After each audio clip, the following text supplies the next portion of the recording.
Hi everyone, this is Kamlesh Chauhan. आज हम लोग केमिस्ट्री क्लास 12 ऑर्गेनिक केमिस्ट्री चल रहा था, जो सीरीज में चल रहा तो उसी में आगे लेक्चर नंबर 3 पढ़ने जा रहे हैं। चैप्टर का नाम था हाइड्रोअल्केन्स एंड हैलोएरीन्स। ठीक है, ऑर्गेनिक केमिस्ट्री का है। तो आज लेक्चर नंबर 3 है, जिसमें हम लोग को पढ़ना है आइसोमरिज्म इन हाइड्रोअल्केन्स एंड हैलोएरीन्स। नॉमेनक्लेचर और इंट्रोडक्शन हो चुका है फर्स्ट और सेकंड लेक्चर में।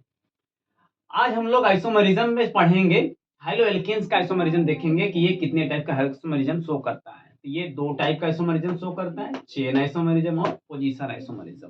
पहले समझ लेते हैं आइसोमरिज्म क्या होता है। आइसोमरिज्म जो होता है, इसका molecular formula same but structures क्या होते हैं, डिफरेंट। मॉलिक्यूलर फार्मूला सेम रहेगा लेकिन उसका स्ट्रक्चर अलग अलग होगा। तो ऐसे मॉलिक्यूल्स को क्या बोलेंगे, आइसोमर्स बोलेंगे। और ये जो फिनोमिनन है जो कि इसको एक्सप्लेन कर पा रहा है, उसको बोलेंगे आइसोमरिज्म। ये कई टाइप्स के होते हैं लेकिन हम लोग को हैलोअल्केन्स में जो शो करता है हैलोअल्केन्स, उसके बारे में देखना है। तो पहला है चेन आइसोमरिज्म। नाम से ही पता चल रहा है कि चेन का इन्वॉल्वमेंट है। ये जो होता है, इसके लिए कुछ रिक्वायरमेंट्स है। एटलीस्ट आपके पास 4 कार्बन्स होने चाहिए। जो चेन होनी चाहिए वो 4 कार्बन्स की होनी चाहिए। दूसरा कंडीशन ये होता है कि हाँ, ये कंडीशन क्या, ये आता क्यों है, ड्यू टू अरेंजमेंट ऑफ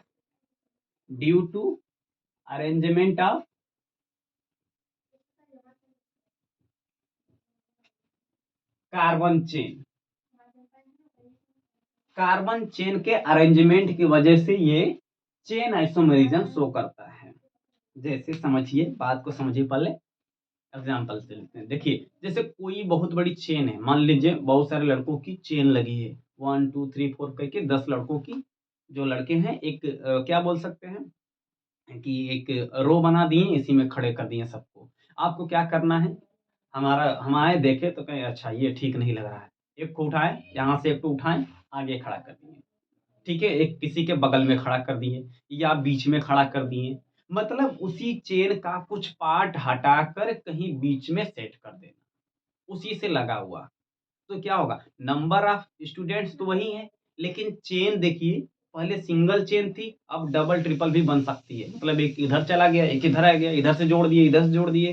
तो क्या हुआ, चेन में डिफरेंट देखने को मिला। इसी तरीके से हम लोग कार्बन में देखते हैं, कार्बन की तरह। देखिए, अब इसमें कैसे देखेंगे, केमिस्ट्री में आइए देखते हैं। जैसे हमारे पास CH3 CH2 CH2 CH2, और उसके बाद ये ले लेते हैं एक Br, वही हाइड्रोजन ले लेते हैं। ठीक है, हाइड्रोजन पढ़ रहे तो हाइड्रोजन तो चाहिए ना, एल्केन थोड़ी है। तो हाइड्रोजन ले लिए। अब क्या हुआ, एक हमारा ये अरेंजमेंट हुआ। दूसरा अरेंजमेंट क्या कर सकते हैं, CH3 CH2, उसके बाद इधर कर देते हैं CH3 CH कर लें, इधर है 1 2 3 CH2 Br। थर्ड अरेंजमेंट और क्या हो सकता है, यहाँ Br कर दें, यहाँ CH3, यहाँ CH3 और यहाँ CH3। देखिए, ये सिंगल चेन था, नॉर्मल चेन था। अब देखिए, इसी में से एक कार्बन को उठाकर कहीं साइड में लगा दिए। ये साइड चेन हुआ कि नहीं हुआ। अब जो चेन चल रही थी नॉर्मल, अब नॉर्मल नहीं लगे, एक ब्रांच आ गया, इसमें और ब्रांच कर दिए। इसका नाम देखिए 1 2 3 4, इस तरीके से होगा। इसका नाम 1 2 3, यानी कि इसका नाम हो जाएगा 1 ब्रोमो ब्यूटेन। और इस वाले का नाम हो जाएगा 1 2 3, 1 ब्रोमो 2 मिथाइल प्रोपेन। इस वाले का नाम देखिए 1 2 3, इस तरीके से। ठीक है, तो इसका नाम हो जाएगा 1 2 3, यानी कि ये तो एक तरीके से पोजीशन में भी आ सकता है। तो अरेंजमेंट ये दो ही रखिए, दो है। ठीक है, दो में सही रहेगा। तीसरा भी वो बन सकता है, ऐसा नहीं कि वो नहीं बन सकता है। तीसरा वो भी बन सकता है, दो में समझिए।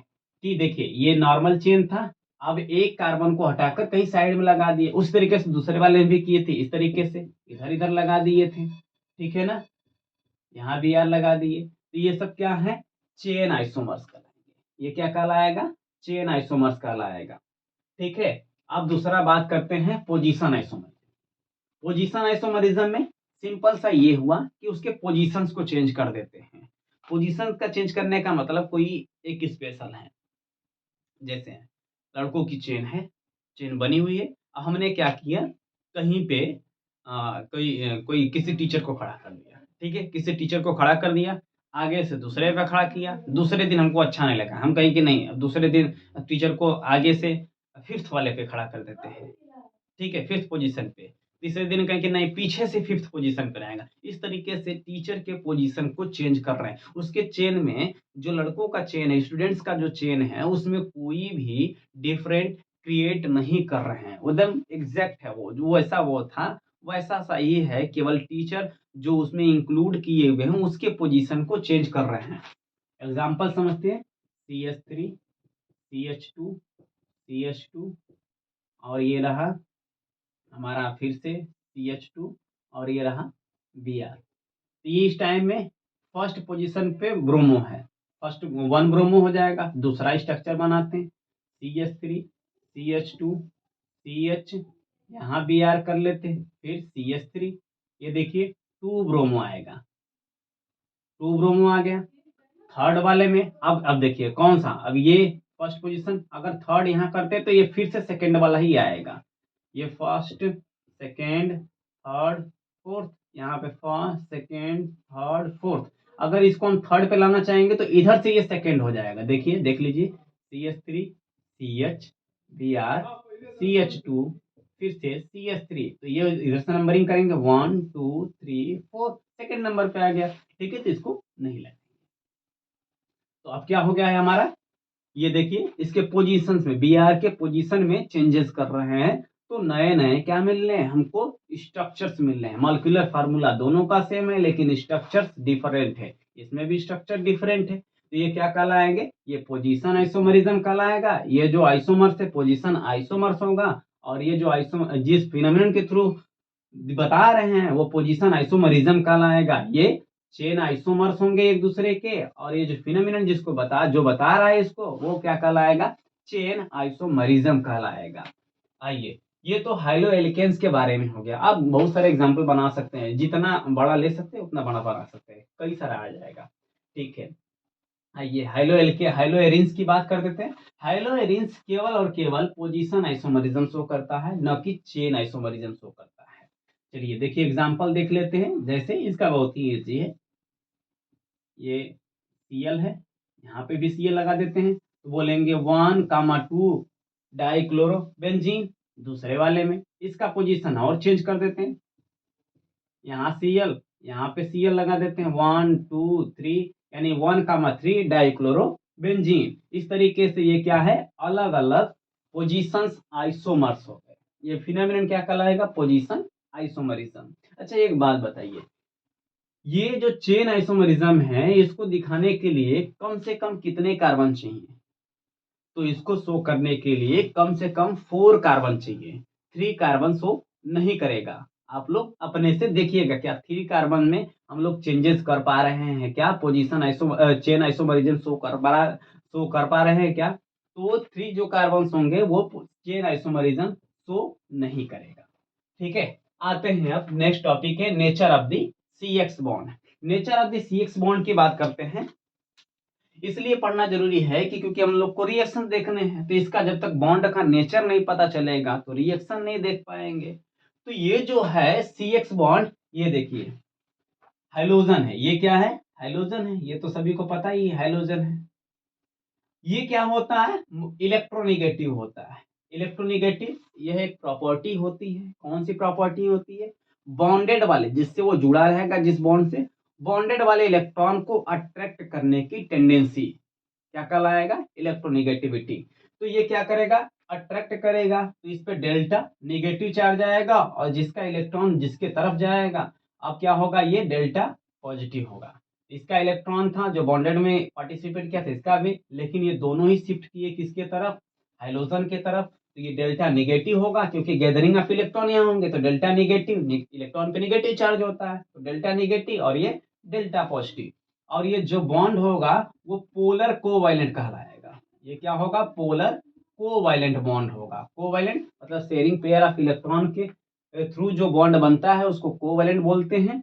अब चूंकि ये पोलर हो चुका है, कैसे पता, क्योंकि यहाँ निगेटिव यहाँ पॉजिटिव बन गया, ये क्या हो गया, पोलर कोवैलेंट बॉन्ड बन गया। देखिए अब इसमें क्या क्या है, देखिए इसमें एक चीज और आ जाता है, अगर साइज, साइज किसका, इन दोनों का साइज या एक का साइज किसी का भी, ठीक है, अगर साइज क्या होगा, छोटा होगा, तो इसका जो बॉन्ड लेंथ होगा वो भी छोटा होगा, ठीक है, स्मॉलर बॉन्ड लेंथ होगा। समझिए जैसे ये क्या है, दो सर्कल लेते हैं इस तरीके से, तो इसके और इसके सेंटर से जो डिस्टेंस होता है उस, ये कोई एटम है ए और ये बी, या ए ये भी है, तो इसके न्यूक्लियस के बीच का डिस्टेंस ये बॉन्ड लेंथ कहलाता है। तो ये क्या होगा, अगर ये छोटा छोटा सर्कल है तो छोटा होगा ये डिस्टेंस, अगर बड़ा सर्कल लेते हैं तो बड़ा होगा। उसी तरीके से अगर साइज छोटी है, एटम की साइज अगर छोटी है तो बॉन्ड लेंथ भी क्या होगा, छोटा होगा, ठीक है, स्मॉलर होगा। जिसकी वजह से कोई, अगर मान लेते हैं, आपको एग्जांपल देते हैं कि एक इतना बड़ा है, ये अगर मान लेते हैं चौक है, ठीक है, या मार्कर ही है, इसको तोड़ना आसान होगा या फिर छोटे से इसके कैप को तोड़ना आसान होगा। तो ऑब्वियस सी बात है कि अगर ये बड़ा है, साइज इसका बड़ा है, तो इसको क्या करना, ब्रेक करना आसान होगा। अगर छोटा है तो ब्रेक करना डिफिकल्ट होगा। उसी तरीके से बॉन्ड लेंथ अगर स्मॉलर होता है तो उसको ब्रेक करने में ज्यादा अमाउंट की जरूरत पड़ती है, एनर्जी लगती है।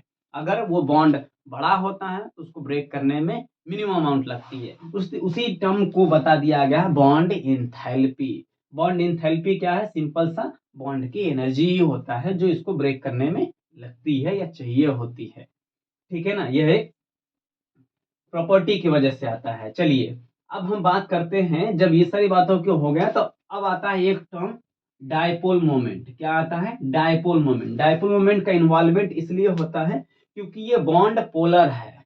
और डायपोल मोमेंट क्या कहता है, डायपोल मोमेंट जो होता है वो मेजरमेंट होता है separation of opposite charges, measurement of separation of two opposite charges, electric charges. तो ये क्या होता है, डायपोल मोमेंट कहलाता है। Dipole moment is equal to q into d, और ये एक वेक्टर क्वांटिटी होती है। डायपोल मोमेंट क्या है, एक वेक्टर क्वांटिटी होती है, ठीक है। क्यू क्या है, चार्ज है, और डी क्या है, दो चार्जेस के बीच का डिस्टेंस है, ठीक है। तो इस हिसाब से अगर जैसे जैसे इलेक्ट्रोनेगेटिविटी बढ़ेगी, अगर इलेक्ट्रोनेगेटिविटी कहाँ से कहाँ बढ़ती है, जानते हैं हम लोग कि फ्लोरीन से लेकर आयोडीन की अगर बात करें तो ऊपर से नीचे आते हैं, टॉप टू बॉटम, तो इलेक्ट्रोनेगेटिविटी क्या होती है, डिक्रीज करती है। जब इलेक्ट्रोनेगेटिविटी डिक्रीज करेगी, इसका मतलब जो पोलर नेचर है वो भी डिक्रीज करेगा, पोलरिटी कम जनरेट करेगा। क्यों, क्योंकि भाई इलेक्ट्रॉन अट्रैक्ट करने की टेंडेंसी की वजह से ही ये निगेटिव चार्ज आ रहा है। जितना ज्यादा इलेक्ट्रॉन अट्रैक्ट करेगा उतना ज्यादा निगेटिव चार्ज आएगा, कम अट्रैक्ट करेगा तो कम निगेटिव आएगा, कम निगेटिव आएगा तो कम पोलर बनेगा। इसी वजह से क्या हुआ, इलेक्ट्रोनिगेटिविटी अगर घटती है, इलेक्ट्रोनिगेटिविटी क्या होगी, अगर डिक्रीज करती है, तो जो पोलरिटी होगा, पोलरिटी मतलब जो पोलर बन रहा है, यह पोलरिटी क्या होगा, वो भी डिक्रीज करेगा। जब पोलरिटी डिक्रीज करेगा, जिसके वजह से डायपोल मोमेंट भी क्या करेगा, डिक्रीज करेगा, ठीक है ना। इलेक्ट्रोनिगेटिविटी डिक्रीज किया तो पोलरिटी डिक्रीज करेगी, पोलरिटी डिक्रीज करेगी तो डायपोल मोमेंट, ये जो इसकी वैल्यू है ये भी डिक्रीज करेंगे। तो यहीं से एक क्वेश्चन आता है, तो उस हिसाब से ये जो लिखा हुआ है कि जो CH3F है, इसका डायपोल मोमेंट क्या होना चाहिए, ज्यादा होना चाहिए क्योंकि इलेक्ट्रोनिगेटिविटी ज्यादा है, और इसका डायपोल मोमेंट कम होना चाहिए क्योंकि Cl के इलेक्ट्रोनिगेटिविटी कम है। लेकिन फिर भी जो डायपोल मोमेंट होता है इस वाले का ज्यादा होता है, किससे, F से। जो dipole moment of CCl bond होता है वो ज्यादा होता है इन कंपैरिजन टू CF। ऐसा अब क्यों हो रहा है, ये हम लोग जानते हैं। तो देखिए हम लोग अभी इलेक्ट्रोनिगेटिविटी की बात किए हैं, इलेक्ट्रोनिगेटिव मतलब चार्ज की बात किए हैं, लेकिन डिस्टेंस की बात इसमें नहीं किए हैं। तो यहाँ इसलिए उल्टा हो जाता है क्योंकि यहाँ डिस्टेंस वाला फैक्टर क्या करता है, प्रीडोमिनेट कर जाता है। देखिए चार्ज इनटू डिस्टेंस, देखिए जो भी इलेक्ट्रोनेगेटिव, बात सही है कि फ्लोरीन मोर इलेक्ट्रोनेगेटिव है तो पोलैरिटी ज्यादा जनरेट करेगा, अब ये सी बात है, और क्लोरीन लेस इलेक्ट्रोनेगेटिव है तो पोलैरिटी कम जनरेट करेगा। लेकिन जो फ्लोरीन का जो CF का बॉन्ड लेंथ होता है 139 पिकोमीटर होता है, लेकिन CCl का जो बॉन्ड लेंथ होता है 178 पिकोमीटर होता है, जिसके वजह से ये बॉन्ड लेंथ ज्यादा होने के वजह से ये क्या करता है, डायपोल मोमेंट की वैल्यू बढ़ जाती है। सिंपल सी बात है भाई, mu is directly proportional to d. अगर डिस्टेंस बढ़ेगा, बॉन्ड लेंथ बढ़ेगा, तो म्यू की वैल्यू क्या होगी, अब ऐसी बात है कि बढ़ जाएगी, ठीक है ना, जिसके वजह से डायपोल मोमेंट इसका ज्यादा होना चाहिए था इलेक्ट्रोनेगेटिविटी के बेसिस पे, लेकिन इसका ज्यादा होता है। क्यों ज्यादा होता है, क्योंकि यहाँ पे बॉन्ड लेंथ का फैक्टर प्रीडोमिनेट कर जाता है। ठीक है, तो आज के लिए इतना ही, फिर मिलेंगे नेक्स्ट वीडियो में।